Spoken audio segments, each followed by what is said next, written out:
ఇలా ఎవరైనా తుమ్మినప్పుడు ఎక్కడికైనా వెళ్ళే వాళ్ళు కూడా ఆగిపోతారు, లేకపోతే ఒక కాసేపు కూర్చొని వెళ్ళమంటారు. ఇది ఎందుకు పాటిస్తామో తెలుసా? ఎవరైనా ఎందుకని ప్రశ్నించుకున్నారా?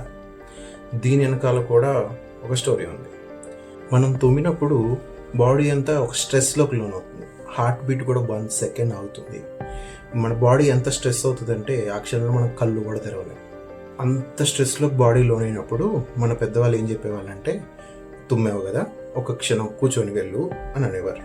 ఇది పోను పోను ఏమైందంటే, మనం తుమ్మినప్పుడే కాకుండా వేరే వాళ్ళు తుమ్మినా కూడా మనం ఆగే వెళ్తాం. ఏదైనా ఒకటి పాటించేటప్పుడు ఎందుకు అని ప్రశ్నించుకుంటే మనకు సమాధానాలు దొరుకుతాయి.